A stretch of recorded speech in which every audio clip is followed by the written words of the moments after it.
Test, test. Oh, it looks like it's Uh, recording. yeah, it looks like it's recording.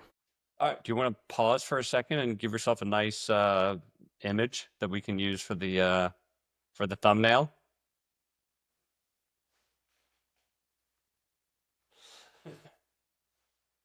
Perfect. All right. Well, that, for those who aren't familiar with the inside joke, that is referencing a post that Edan made on LinkedIn about how both of us have really bad pause face. And when I try to make the thumbnails, I have a tough time discerning between pause face and Edan's regular face. So it's not by intention. It is the AI that does that. So anyway, welcome back to another episode of Lunch Money with Scott and Edan. I am Scott Schnaars and joined as always by my good friend Edan Gottlib. And if you, as we always say, if you like this video and if you get some value out of this, we'd love it if you like this. We'd love it if you subscribe to it. We'd love it if you comment on it. We'd love to hear like what you want to hear us discuss in future episodes. But mostly that helps the algorithm learn about us and gets us some better distribution. So we love that. Today we are going to be talking about maybe the oldest go-to-market debate on the books.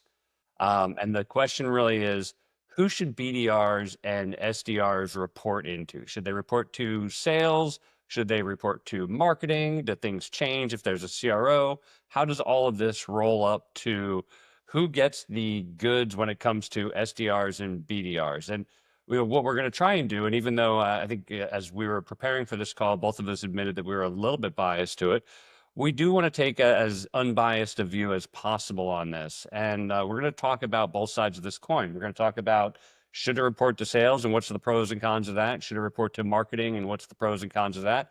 But also you've got inbound BDRs and outbound BDRs and inbound SDRs. And this isn't just a reporting line decision that companies need to make. Where this group of people sits really impacts your funnel, it impacts your pipeline, it impacts your talent development. It really has pretty major ramifications on the structure of your organization and the pipeline that this team built. So I think it's going to be a really exciting conversation today. And Don, like as always, good to see you. Yeah, good to see you. And I still do think that there's some bias towards me between you and the AI, something going on in the back.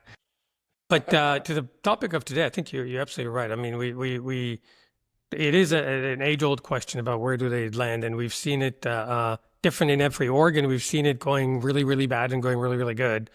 And so where does the BDR, SDRs kind of live in those? And so it could really derail you. You talked about pipeline, you talked about how do you run your operations. It could really derail you because it's an important function. But before we start, let's just do kind of a terminology setup so we all use the same words because companies use it in different ways. So for the purpose of this discussion, we're not taking an opinion here.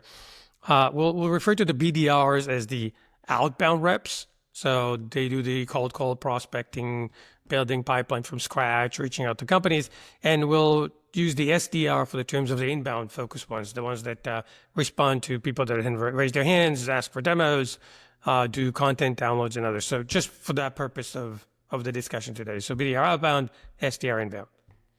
And I think that in a lot of cases, what we've seen is that they're blended, which may work well for some organizations, but really is kind of the worst case scenario because you have people that should be making outbound calls who are fielding inbound types of opportunities, or you have the KPIs set up the wrong way and they're focused on inbound when they really should be focused on outbound. So while they are blended, these are two totally different types of roles. They've got a very different skill set. They've got very different KPIs. And I believe that difference really makes really matters. Where they report to often depends on how the funnel is built. So, and before we dive into where to report to your point on the blending role, it's tricky because these are very, as you mentioned, very different sets of activities, and sometimes people will gravitate one versus the other. So it becomes really tricky to make sure that if you blend them, they would still perform well for these two functions for you because they're so different, and because of, and we'll talk about some of the attributes that most people know. Yeah. So as we get started with this discussion, let's start with the marketing side of the house, right? This would be having the SDRs and the BDRs report up ultimately to the CMO of the organization. So for inbound SDRs, like I feel like the logic here, or the argument here, is absolutely the strongest.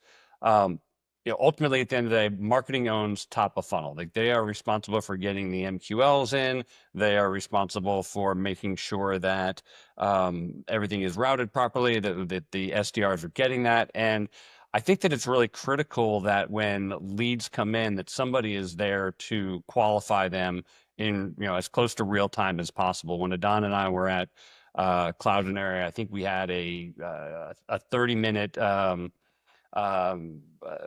what's the word, SLA for SDRs. When an inbound lead comes in, the SDRs had to reach out, touch that client within 30 minutes of that coming in.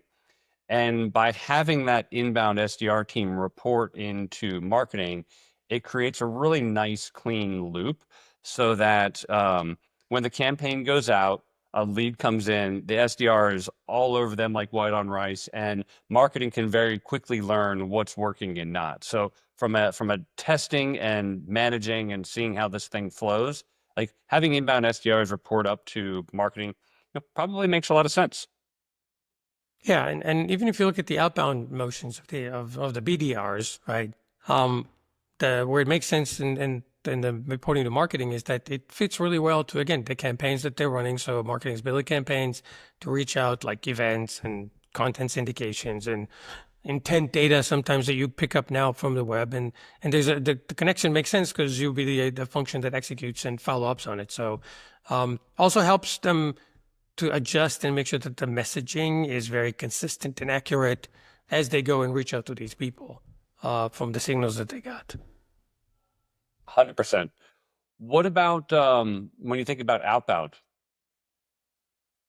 So that's the BDR is the outbound, right? We did. Did we do a terminology section here and I Can we missed do a it? terminology? Let me remind you the terminology. I was taking a BDRs are the nap. outbound, and yes, the outbound. We'll call them outbound BDRs. Yeah. Okay, so it'd be easy. Yeah. So yeah, All right. the comments Yep. I had was about the outbound BDRs and Sorry. and how they connect well to. Sorry, Yes. I was off in La La Land here. Um, okay. So your point is for outbound BDRs, totally makes sense if they report up to marketing because they are executing on these campaigns like the ABM, like the events. All right. So Yeah. gotcha. Sorry, I thought you So were these are following up on basically, my thing. yeah, Yes.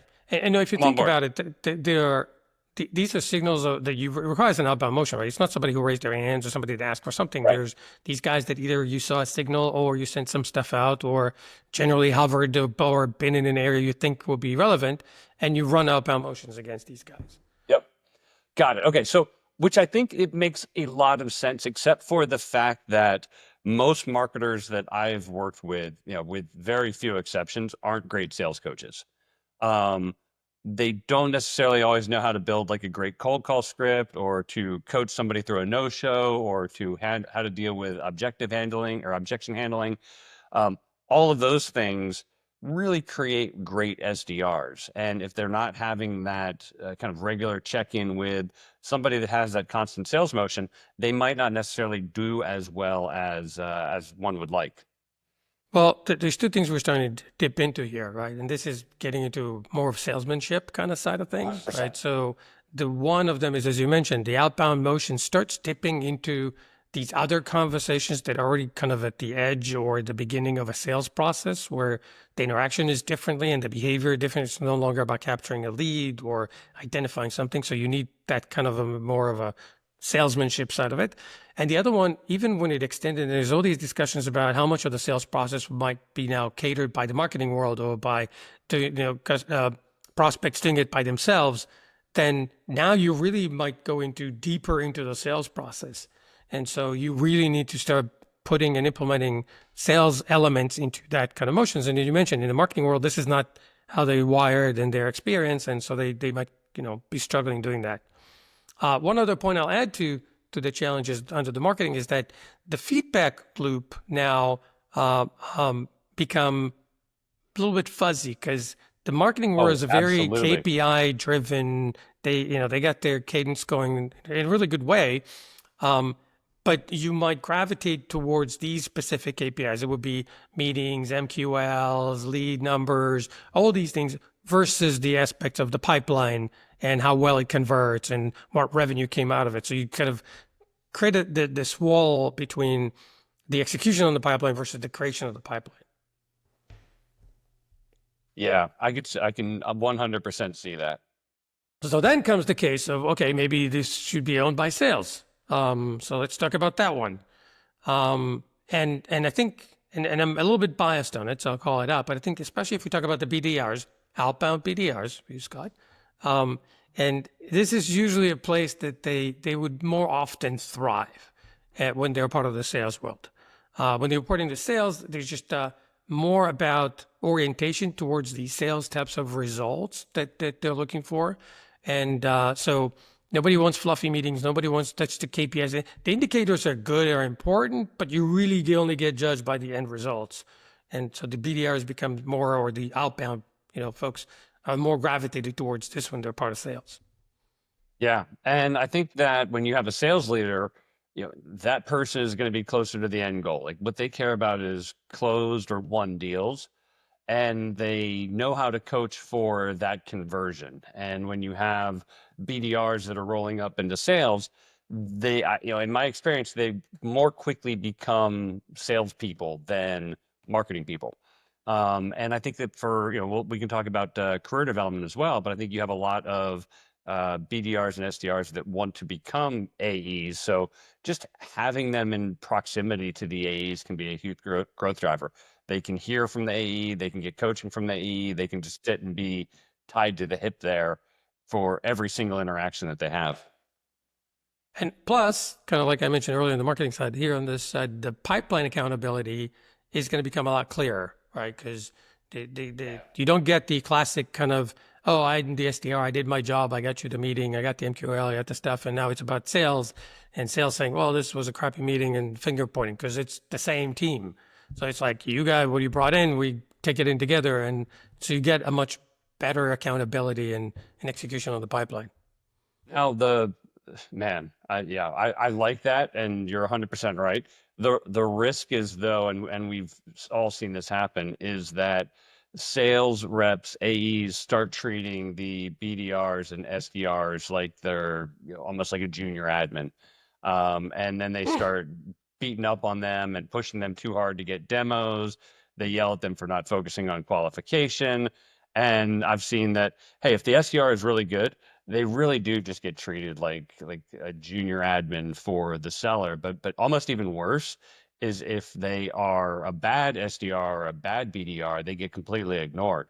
And now you have this kind of dead limb hanging out inside of your sales organization that can't get the attention from their AE because they're not doing a good job. Salespeople probably have the shortest amount of patience when it comes to dealing with people that are impacting their pipeline, and I think that makes it really tough too. So you have to make sure you're partnering good with good there, and if you don't have that tight partnership, and I guess like similarly, like the other risk by not having it in with marketing is that if you don't have a good partnership with marketing, like the messaging is going to, and the targeting is going to start going off in lots of different directions, because now you've just got me saying like, well, why don't you say this and try this out? And, eventually when you start hearing that enough, it's like the game of whispers where, I'll say one thing and then you're hearing, something completely different, down the road there. So,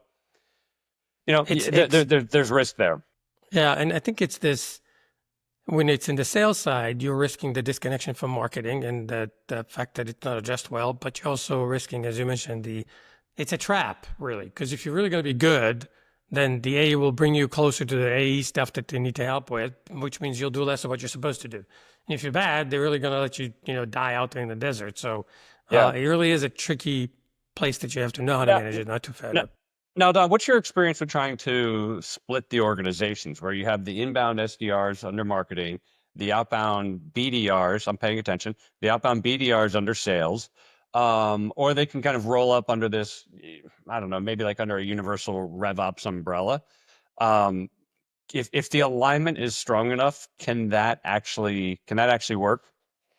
So it could work. And you mentioned there is some kind of natural kind of alignment here to say, hey, part of the inbound motions could be completed by the SDR, so they would be part of that group, the inbound people, and then the outbound BDRs, as we call them here, be important. It needs to go, though, to make sure that this is a little bit when you bring in the function of the RevOps into helping kind of making sure everything is glued together, because you need shared metrics, you need the dashboards and shared dashboards, you need SLAs, everything needs to be clear, who needs to be owning what.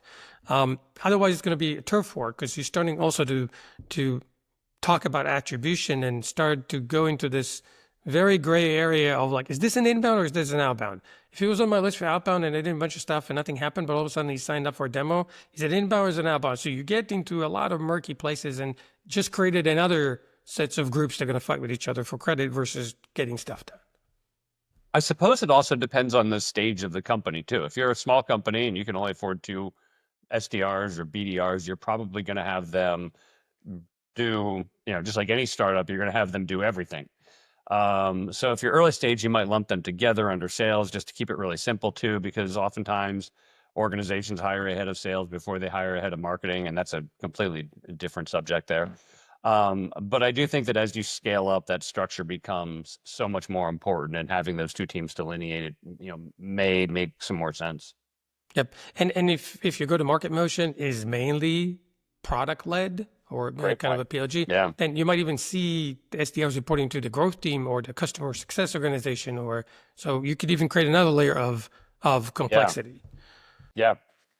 I do want to bring up, I think, 2 or 3 points that I think are important to touch on. I don't know if there's clarity of answer, but they're important to have in your peripheral vision on when we talk about it. And I think the first one, you touched on a little bit about the career growth and career path. The SDR team and the BDRs, that entire group. First of all, many of them come in there as an aspiration to become part of the revenue organization, sellers and account executives, and see that as their career path and the entry level position to do it. And for the sales and the sales leadership side, it's usually served as a good bench for building your next level of talents as you scale. It's a lot easier to run somebody who already knows your product and everything else. And so I think now, if you look with that point, now you say, should it land in sales or should it land in marketing, right? So if you put them in the marketing side, then you could be compromising their career path and definitely the bench side. You might be able to do it, but you have to be conscious about it and you build it. Well, and a wholly different conversation that I think we should save for a different podcast. I had lunch with a friend of mine yesterday, and she was telling me, about this predicted death of the SDR or the BDR, whatever you want to call it. And her question is like, where are your future sales team going to come from? Like, who's going to train, your young mid-market sellers when they come up? So it's a really interesting lens that I hadn't thought about. Maybe we get her on the podcast to talk some more about that at some point. Yeah, and some fundamental, by the way, aspects that are part of the role of the SDR, BDR are super critical for salespeople, and they need to have it in order to be successful. Things like call people you don't know, or follow up on people that ignore you, have difficult conversations, understand the customer or the individual you're talking to just from looking at information that you have from the outside and be able to connect with them and build rapport. There's a lot of things that you need later in the sales process that if you don't have these skill sets, then you're significantly at a disadvantage. So the career path and bench, I think, is an important part to add to that scope. Second point I want to bring up is there are changes in the organization, and now the CRO, there's a rise of a lot of CROs happening everywhere. It's does this change now if you have a CRO, because they own all revenue, right? Great do point. They just now you could still be a part of demand gen, but still under the CRO umbrella. So that could really take away some of the things we've pointed out that were problems, like between frictions and alignment and the same KPIs, and I've done my part and yours. So again, the CRO perspective, we should look at where they are, and if they land in the CRO organization, might solve part of it if they're still in different groups, not in like the sales group itself. And the last point before we continue, I think it's this.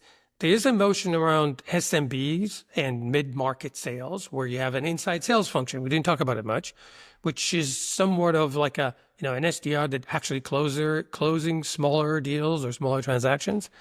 And again, how does that fit? We're not really touching it on this discussion, but they're formed and they are there, and how do you build them and how do they fit with these? Because sometimes they will have the tasks of follow up on the demo request and close these deals and things like that. So you have to put this into the context as you look at which choice you're going to be making.